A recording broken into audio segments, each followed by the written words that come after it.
We're analyzing Jordan Getty's statements in his telephone call from June 25th or June 30th, 2025. Using Mike Demann's adaptation in his PLAIDS framework for statement analysis. First timestamp is minute 21.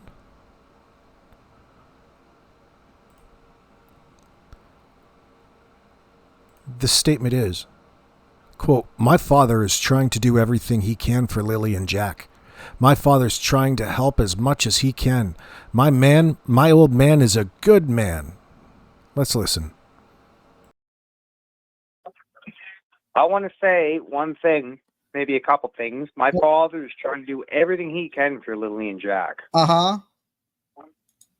Everything that's going on. I believe your father. I think he's just getting misinformation. Please.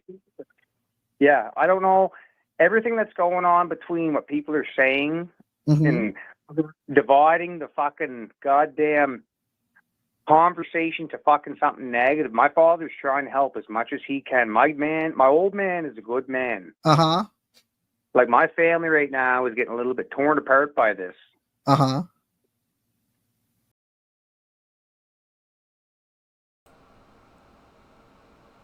Well, starting off with the P in PLAIDS, in Mike's framework, is priorities, of course. And the definition, priorities in statement analysis refer to what the speaker emphasizes, revealing their intent or agenda. For example, self-protection versus concern for the case. Truthful speakers prioritize relevant details. For example, Jack and Lily. Deceptive ones may focus on defending themselves or others. So Jordan's primary focus is defending his father, Derwood O'Grady, Jordan Getty, emphasizing his character and efforts. Oh, what just a great man of character. We should just take this guy's word for it. Yeah, we've already had experience with your idiot father. So Derwood O'Grady emphasizing his character and efforts. The repetition of trying and good man prioritizes Derwood's reputation over discussing the missing children or case details there, Jordan. This aligns with priorities as a deception indicator. In a missing children case, a truthful speaker would likely prioritize concern for Lily and Jack. For example, sharing leads or expressing urgency. Jordan's focus on his father's character suggests an intention to deflect criticism of Derwood's questionable claims, like his abduction narrative, as noted in CBC reports. Even Dolly has a bit of a suspicion that everyone in this case lies, supporting this, as Jordan's priority appears to be family protection rather than case resolution.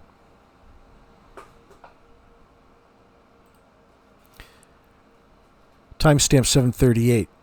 Jordan's next statement. 7:42 actually.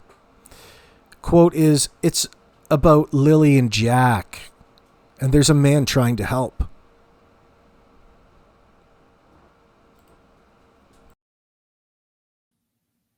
It's not fair. It's about Lily and Jack, and there's a man trying to help. If any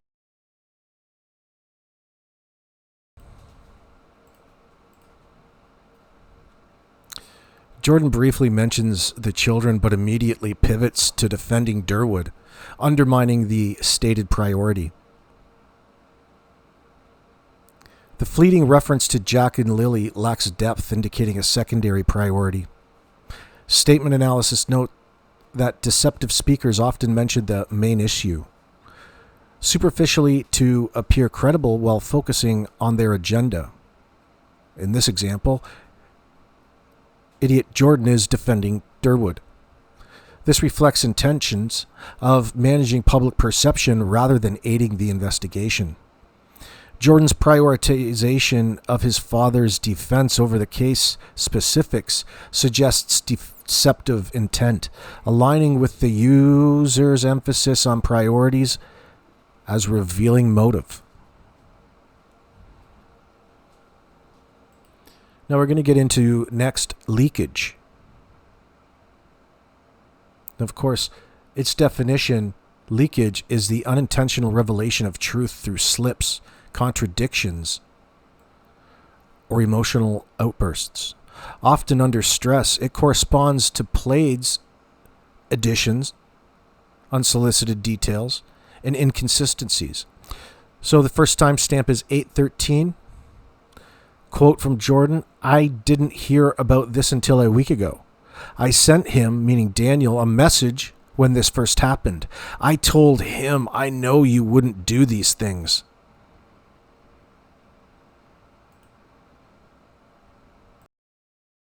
I have no opinion on it because I'm just an outsider watching. I didn't hear about this until a week ago. I work every day, 14 hours a day. Uh-huh. And you heard about it about a week ago. What, when people started saying stuff to your dad?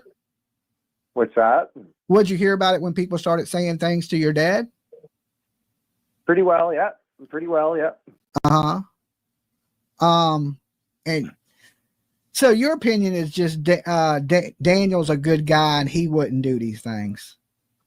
Do you know Malaya very well? I never met Malaya. I never met Lily and Jack. Okay. I never met anyone. When was the last time you seen Daniel before this happened? Like, had you seen him recently? Daniel, I sent him a message when this first happened. Uh-huh. I sent the message and I told him I know he wouldn't do these things. Uh-huh.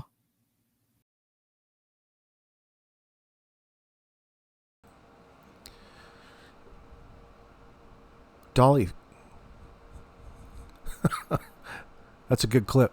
You can flag this as a slip-up. Noting a 52-day discrepancy between learning of the case a week ago, June 23rd, 2025, and messaging Daniel when this first happened near May 2nd. Isn't that bizarre? That's a little slip-up right there, son.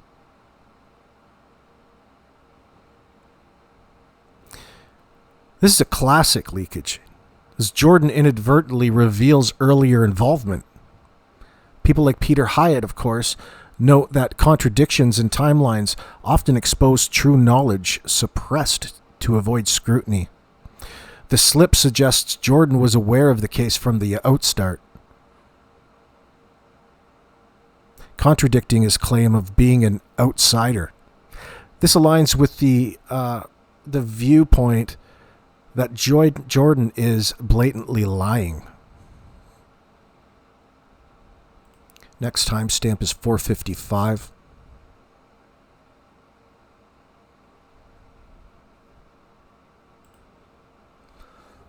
The quote is, "Why would I be in the front yard with Daniel's kids and Malaya in the blank yard with her with Meadow?"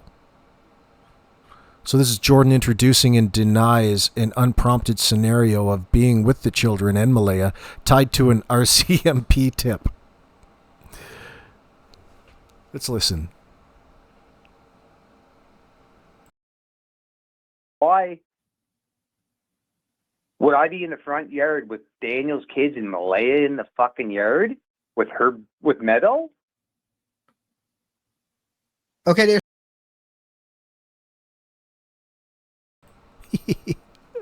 Oh boy.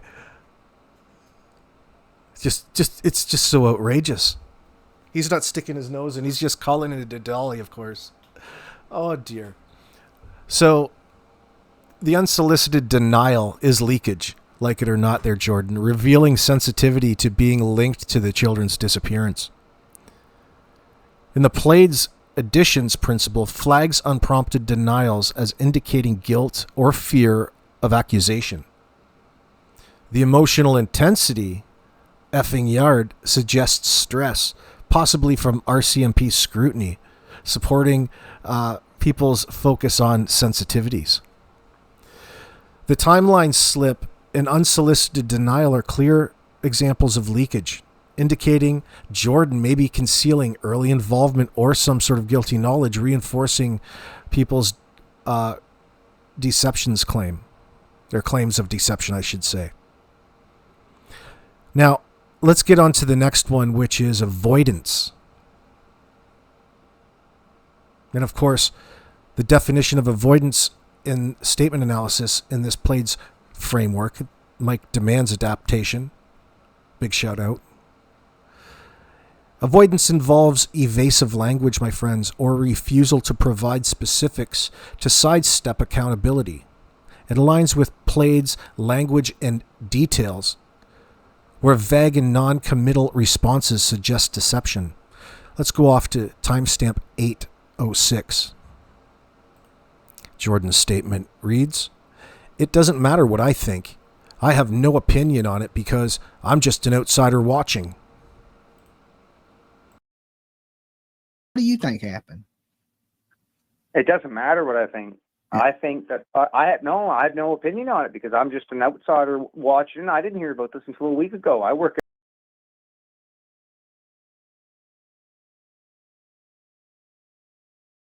So Jordan here avoids sharing his opinion on the children's disappearance, claiming detachment despite his connection to Daniel. Like he mentioned at 6 minutes 44 seconds that he's known Daniel since he was age 14 or 15. So this reflects avoidance. As a truthful speaker close to a key figure like Daniel would likely express concern or speculation. McClish notes that refusing to engage in expected topics, for example, the missing children, indicates withholding. Jordan's outsider claim is inconsistent with his early message to Daniel, suggesting deception to minimize involvement. We're going to move on to timestamp 1957. The quote from Jordan is, "I don't want to get my nose stuck into it too far. I have my opinions, but a smart guy looking from the outside."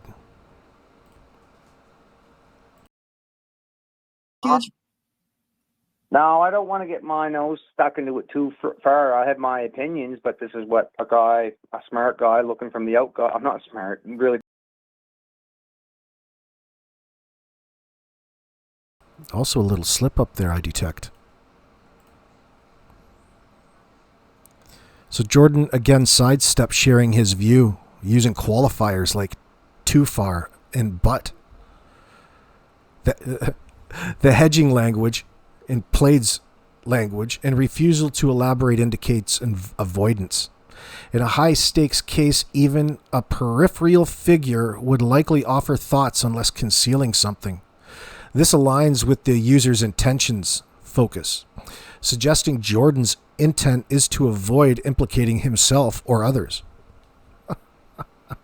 Jordan's evasive language and refusal to discuss the case directly point to deceptive avoidance, supporting people's suspicion of lying.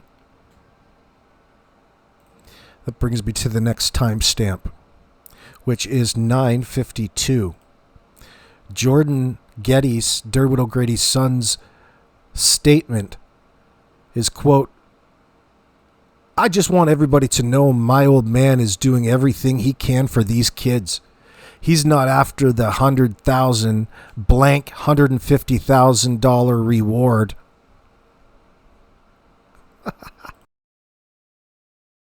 It's exactly true. I mean, you got to know that when you come up here, even everything you're saying right now is going to be picked apart and it's going to be played on a bunch of YouTube channels. That's fine right now with me, but I just want everybody to know my old man is doing everything he can for these kids.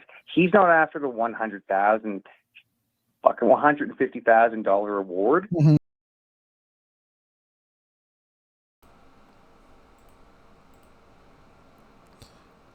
Jordan emphasizes Derwood's altruism, denying reward motives, even though Dolly doesn't raise this.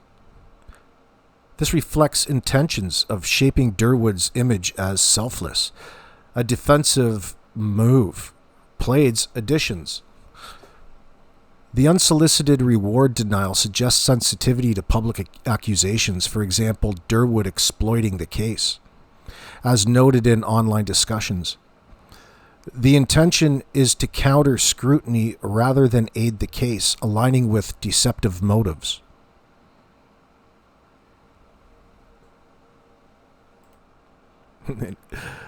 He sounds like a real intelligent dude, this Jordan.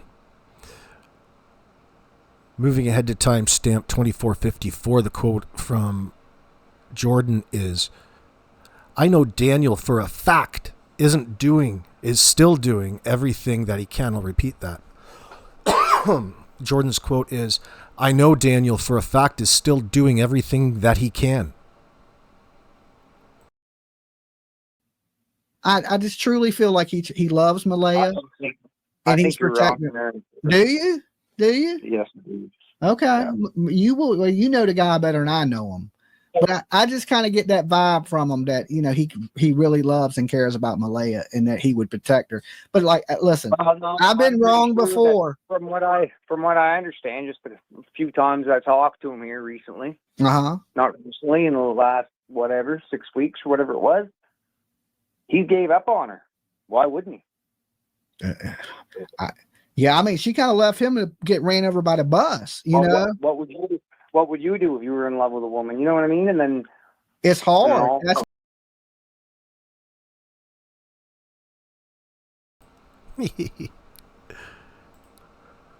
Well, Jordan's defending Daniel's efforts without specifics again, mirroring his defense of Derwood. The intention is to bolster Daniel's character, possibly to deflect suspicion.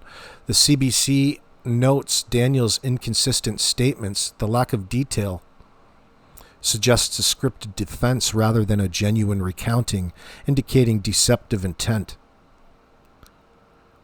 Jordan's intentions focus on protecting Derwood and Daniel, not advancing the investigation, suggesting deception to manage public perception. Speaking of deception, the definition in regards to its meaning in the framework of PLAIDS. Deception is the deliberate act of misleading marked by inconsistencies, omissions, and unnatural behavior. PLAIDS inconsistencies, details, and sequence are key to detecting it. Let's go to timestamp 813. This one better be right.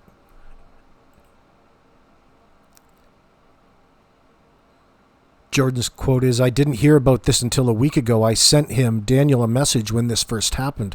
We've heard this one. It's the one with the 52-day timeline contradiction. It's the primary deception indicator as highlighted by Dolly, I believe, in his video. Let's have a listen anyway. I have no opinion on it because I'm just an outsider watching. I didn't hear about this until a week ago. I work every day, 14 hours a day. And you heard about it about a week ago. What, when people started saying stuff to your dad? What's that? What'd you hear about it when people started saying things to your dad? Pretty well, yeah. And so your opinion is just Daniel's a good guy and he wouldn't do these things. Do you know Malaya very well? I never met Malaya. I never met Lily and Jack. Okay. I never met anyone. When was the last time you seen Daniel before this happened? Like, had you seen him recently? Daniel, I sent him a message when this first happened. I sent the message and I told him I know he wouldn't do these things. Oh.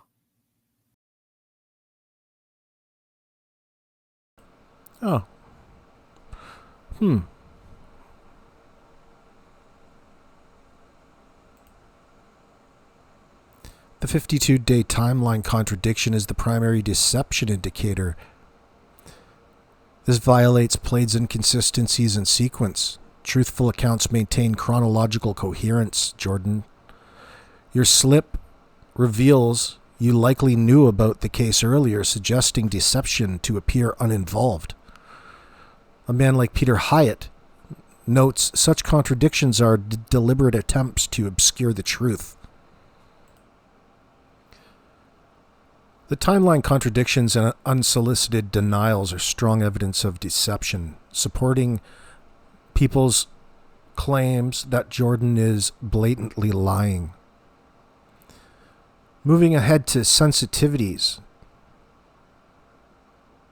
We've touched upon the statement where he says, why would I be in the front yard with Daniel's kids and Malaya in the blank yard with her meadow? Jordan's intense, unprompted denial of being with the children shows emotional sensitivity. And sensitivities refer to a heightened emotional or linguistic responses to specific topics, indicating areas of concern or guilt. In the PLAIDS framework, this ties to pronouns and additions, where overemphasis reveals stress. So going back to the claim that why would I be in the front yard with Daniel's kids and Malaya in the blank yard with her with Meadow? This profanity and rhetorical question, why would I, indicate a sensitivity to being linked to the children, likely triggered by the RCMP's visit. PLAIDS pronouns note that the strong I as defensive, while additions flags the denial as leakage. This aligns with with people's focus on sensitivities as revealing hidden concerns.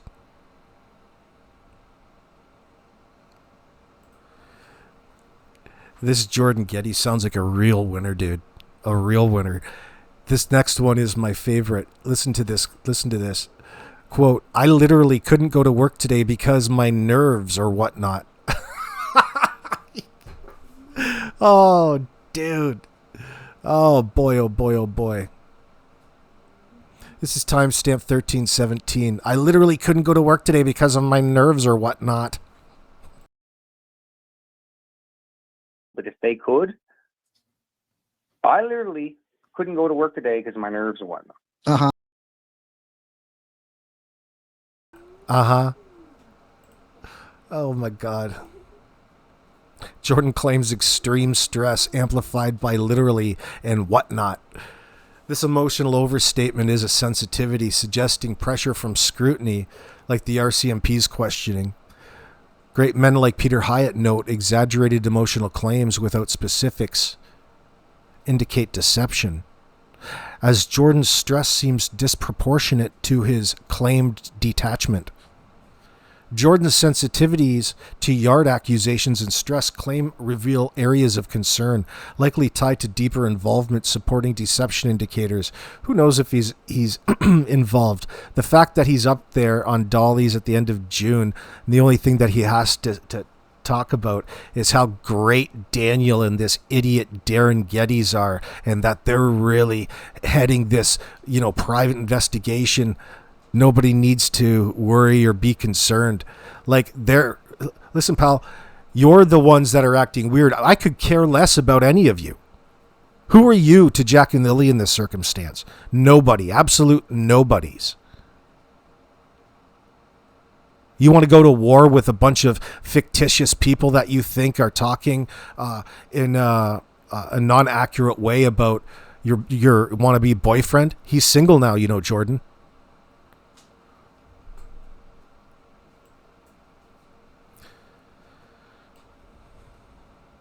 Jordan Getty's statements exhibit deception across all areas of the PLAID components and user-specified elements, which is Mike's adaptation. His priorities were a focus on defending Derwood and Daniel over case details, suggested a deceptive agenda. Absolutely it does. Go ahead, honey.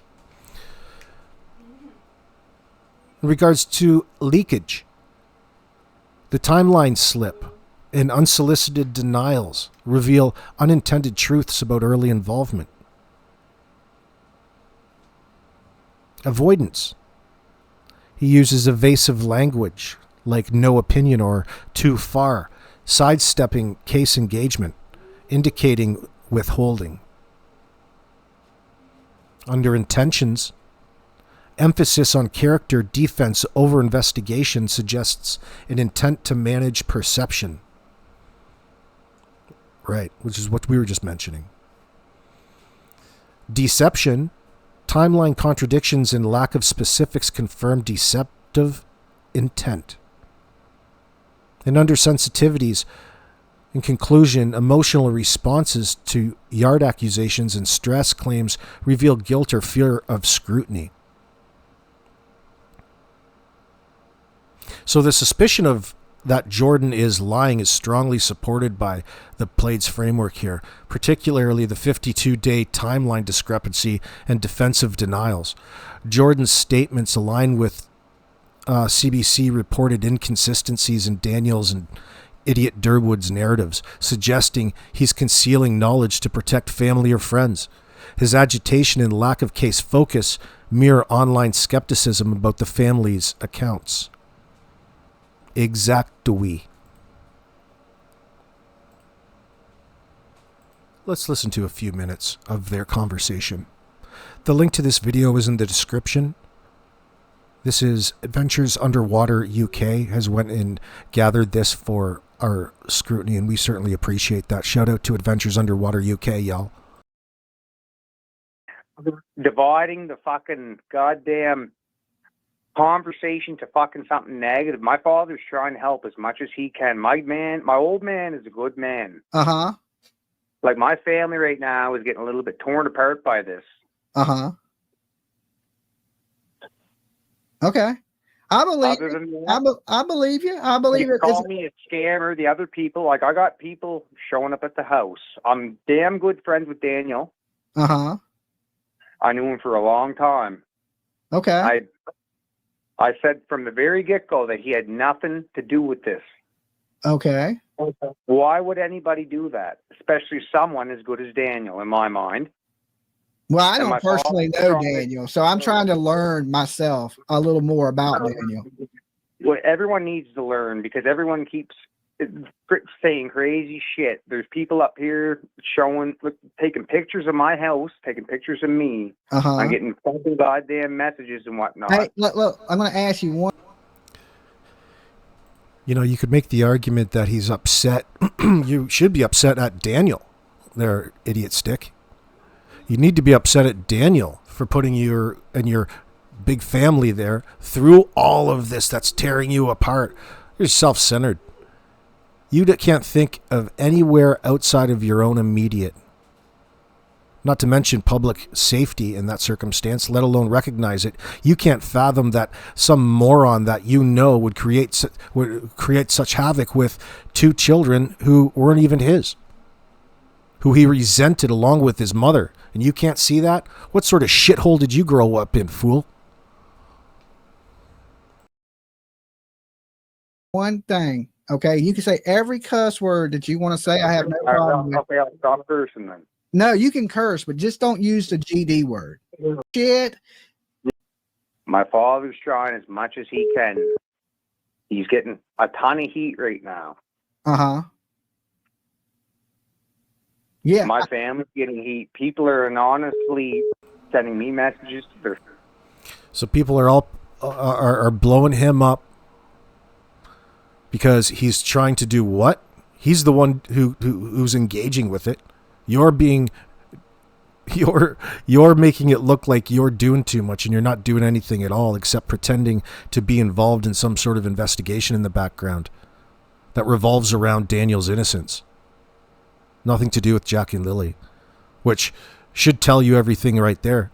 You can piss in my ear and tell me it's raining all day long, fools, but you're not that smart.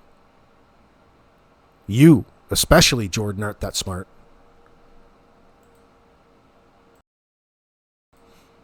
So you're upset at Daniel for bringing all of this heat on your family.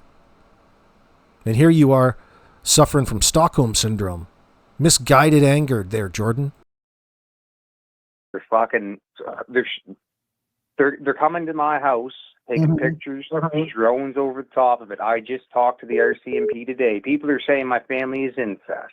They're saying, "Oh wow, yeah, it's getting quite pathetic." Yeah, that sounds like what we were saying over on this channel. People are saying that you guys are all inbred. Well, you are, especially when it comes to old Darren Getty's there. You guys don't sound like you have the stomach to be, cyber sleuthing in this circumstance. You can't handle it. If you ask me, one man figured out a lot more than a lot of other fucking people could. Yeah. Well, I mean, apparently your father's close to both sides. So. What do you mean close to both sides? Well, he says he's kin to Malaya. Is that true? He's a third cousin. Down the line for sure. And he's friends with. So here's Jordan claiming that Darren has access to far more information than even the RCMP do themselves, and that's the way that he's leading on through all of this. That's incredibly suspect, you two idiots.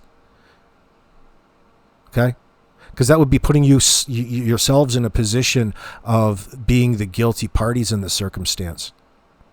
We already know the guilty party is Daniel. Now, you guys are assisting, making yourselves an accessory after the fact to this circumstance. And on top of that, on Dolly Vision, actively spreading disinformation and misinformation. You don't know the difference between your opinion and something that's, of value to other people. Who cares what you have to say? You're a complete idiot, Jordan. You're all mad that the RCMP are coming to your house and following up with what people are calling in about. It tells me that you have no understanding about the severity of the circumstances surrounding Daniel and Malaya. You are in denial. And ignorance in this circumstance is not an excuse.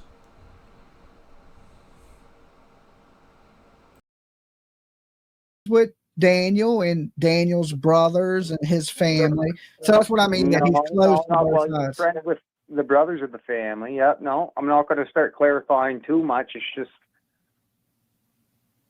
I can't stand the thought of people trashing and people showing up, me chasing them away.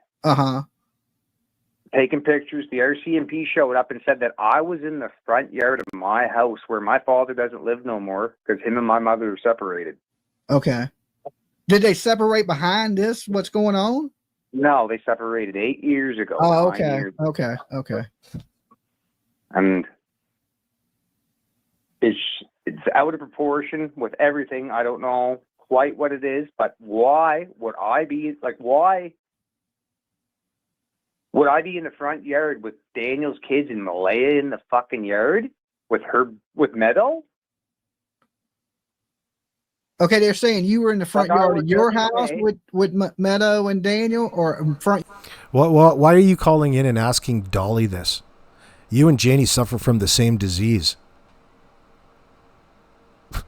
Why are you all of a sudden spinning this onto a question to make your point onto Dolly? What is your point? You should have the answers to your own questions there, fruitcake. Front yard or Daniel's house? Yeah. No, my house. Okay. Where I grew up. That's what the tips are. I know the RCMP are trying their best, and God bless them. Okay. Yeah, I wasn't aware of that. What's happening right now is getting out of hand. I heard a couple things now that's going on with my father, that he's going to get hurt. Oh, I haven't heard that. Well, to whoever is getting out of hand here in a way with a man that's literally trying to help. Yeah, I don't think your dad's a bad guy. I think he's been feeding information that he believes is real, but at the same time, I'm going to lie to you. I think Daniel lied in the beginning, and I think Malaya lied in the beginning. Now, and I believe your dad is hearing a lot of information coming from Daniel's side, and Yeah, that's primarily the biggest problem.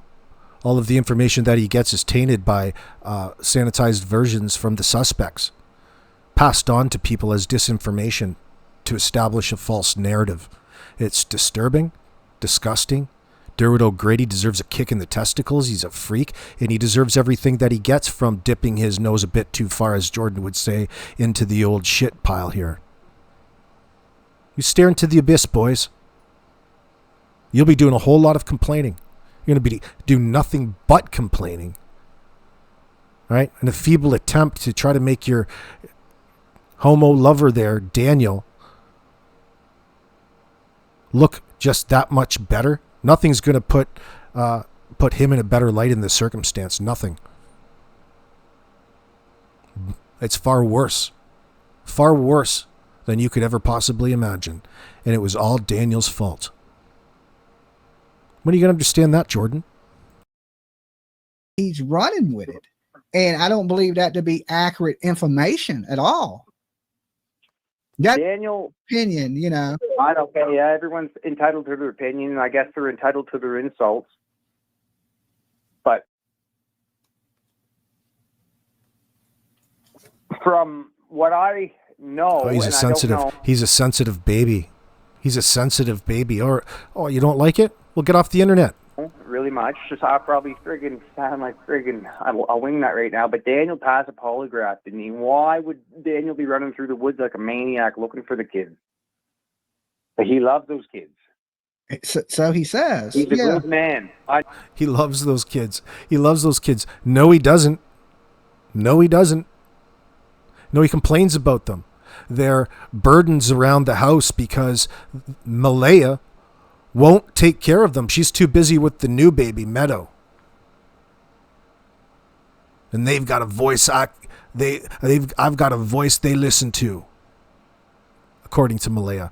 We've already established the abusive and emotional abusive aspects of the case, especially and specifically when it comes to Jack and Lillian, what they had to endure in this household. Listen to the priorities on this idiot Jordan. He wants to sidestep the crucial part of all of this, which is Jack and Lillian, their whereabouts, and bypass that and come to the defense of Daniel Martell and all of this based off of nothing and how fantastic his dad is and he's only trying to help. This guy lives in a fantasy world, dude. You're the only person who believes any of the shit that comes out of your mouth. Leave a comment down below and don't forget to go check out this if you're that interested. I don't want to listen to this idiot anymore. Peace.